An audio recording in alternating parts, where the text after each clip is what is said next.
Just a month after the Vault Hunter's original journey across Pandora, Borderlands launches its first episode of DLC. The zombie island of Dr. Ned is filled with rotting brains, jack-o'-lanterns, and spooky swamps. Is it worth getting covered in putrid vomit, or should you leave this grave undisturbed? Enjoy your stay at Jacob's Cove!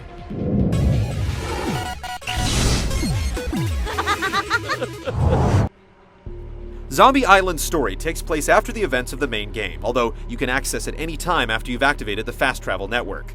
The location is home to the lumber mills of the Jacobs Corporation, one of the game's weapons manufacturers. Commander Jacobs, I'd rather be dead. And local quack Dr. Ned has mistakenly turned the workforce into a horde of ravenous zombies. The episode is full of tongue-in-cheek humor, including even a Scooby-Doo reference, but the ending is a bit predictable. You know how that ghost always turns out to be some old guy with a mask on?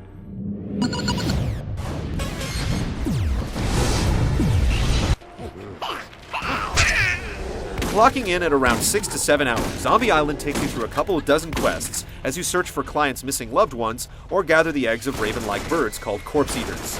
There are 5 large areas to explore under the light of the full moon. You'll spend most of your time in dank, dreary swamps, but you'll also venture into an abandoned lumber yard and even return to Old Haven, which has fallen to the infection as well.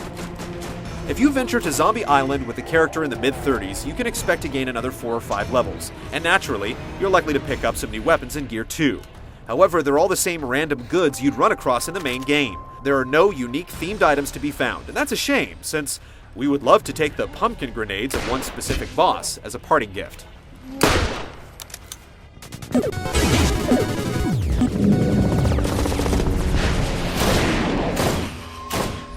Gameplay on Zombie Island is unchanged for the most part. You blow the brains of hundreds of zombies clean out of their skulls, pick up scattered loot, and raid treasure chests.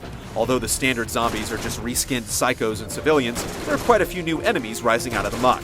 Defilers spray sticky vomit at you, which slows your movement and obscures your vision.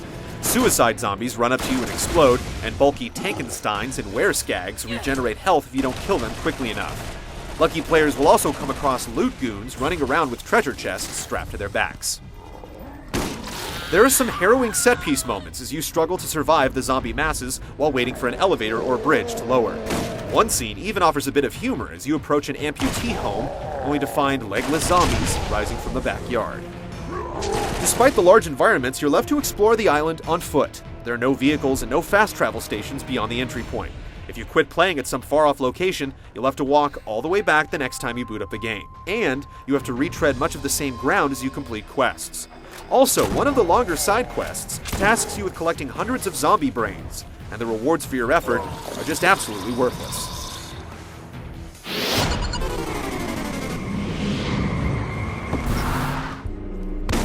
Zombie Island lays it on thick with a Halloween aesthetic featuring a gigantic full moon, large twisted trees, pumpkins, and slimy boardwalks.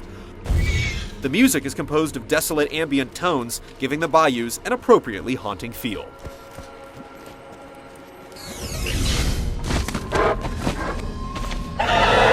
The Zombie Island of Dr. Ned is a humorous and entertaining episode to extend the Borderlands experience. However, it can be a bit repetitive at times, and it lacks any worthwhile souvenirs. I've been hurt too many times. By zombies,